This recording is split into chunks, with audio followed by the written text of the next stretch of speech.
আসসালামু আলাইকুম রাহমাতুল্লাহ। একদিন ফেরাউন তার রাজসিংহাসনে বসেছিল। এমন সময় রাজ্যের সর্বশ্রেষ্ঠ জ্যোতিষ্য বালামাউল বাউল এসে বলল, মহামান্য বাদশাহ, আমি রাজ্যে ভবিষ্যৎ গণনা করে আপনাকে জানাতে এসেছি, কিন্তু তা বলতে সাহস পাচ্ছি না।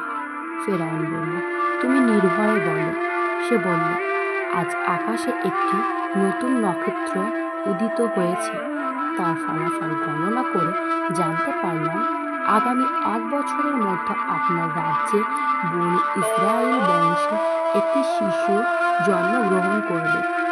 তার হাতে আপনার ধ্বংস হবে। ইহা শুনে ফেরাউনের বুকটা কেঁপে উঠল। পরদিন সে ঘোষণা করে দিল, বনি ইসরায়েলের বংশে আগামী 1 বছরের ভিতরে যতগুলো পুত্র সন্তান হবে সব শিশুকে হত্যা করা হবে। অসংখ্য ধাত্রী প্রত্যেকটি গর্ভবতী স্ত্রী লোককে দিবারাত্রি পরীক্ষা করার জন্য নিযুক্ত করা হলো। এভাবে লক্ষাধিক শিশুকে হত্যা করা হলো। ফেরাউনের দারোয়ান ছিল ইমরান। তার স্ত্রী গর্ভবতী ছিল। তার গর্ভের কোনো চিহ্ন দেখা গেল না। হঠাৎ তার ঘরে পূর্ণিমার চাঁদের মতো একটি পুত্র সন্তান জন্মগ্রহণ করল। তাকে রক্ষা করার জন্য তারা ব্যাকুল হয়ে পড়ল। এমন সময় তারা দেখতে পেল তাদের ঘরের দরজায় এক লোক একটি সিন্দুক তৈরি করিতেছে। সে ছিল মানবরূপী জিবরাইল আলাইহিসসালাম। ইমরান সিন্দুকটি চেয়ে নিয়ে তার নয়নের মণি নবজাত পুত্রকে সিন্ধুকে ভরে নীল নদে ভাসিয়ে দিল। ইমরানের স্ত্রী তার কন্যা মারিয়ামকে বলল, তুমি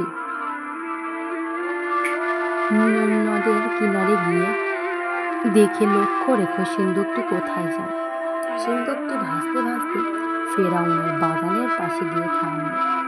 সে থামল। ফেরাউন ও বিবি আসিয়া সিন্দুকটি দেখতে পেয়ে একজন অনুচরকে নিয়ে তুলে এনে খুলে দেখে একটা সুন্দর ফুটফুটে শিশু শুয়ে আছে। বিবি আসিয়া তাড়াতাড়ি করে কোলে নিয়ে ফেরাউনকে বলল, দেখেন কেমন সুন্দর চাঁদের মতো ফুটফুটে সন্তান, আমি ওকে লালন পালন করব। ফেরাউন শিউরে উঠল।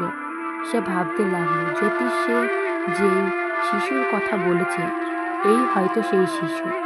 সে আসিয়াকে বলল, তা হয় না, আমি ওকে এক্ষুনি হত্যা করব। আসিয়া বলেন, আপনি একজন জ্ঞানী হয়ে কিসে বলেন? আপনার কথা শুনে হাসি পায়। গত 1 বছরের ভিতর লক্ষাধিক শিশুকে হত্যা করেছেন। এখনো কি আপনার শত্রু শিশুটা জীবিত আছে? এই বলে আসিয়া শিশুটিকে নিয়ে শাহী মহলে চলে গেলেন। পানিতে ভেসেছিল বলে আসিয়া তার নাম রাখলেন মূসা। হিব্রু ভাষায় অর্থ পানিতে ভাসমান। মূসাকে লালন পালন করার জন্য একজন ধাত্রী খুঁজতে লাগলেন। বাদশাহের অনুচরগণ কয়েকজন ধাত্রী নিয়ে এলো, কিন্তু শিশু কারো স্তন পান করল না। ইহা দেখে আশা একটু চিন্তিত হলেন।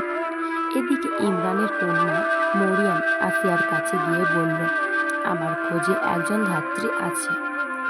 আসিয়া বলল, এক্ষুনি নিয়ে এসো।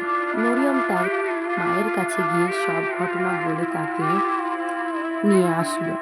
আসিয়া বলে, তুমি চেষ্টা করে দেখো তো ওকে স্তন পান করাতে পারো কি না।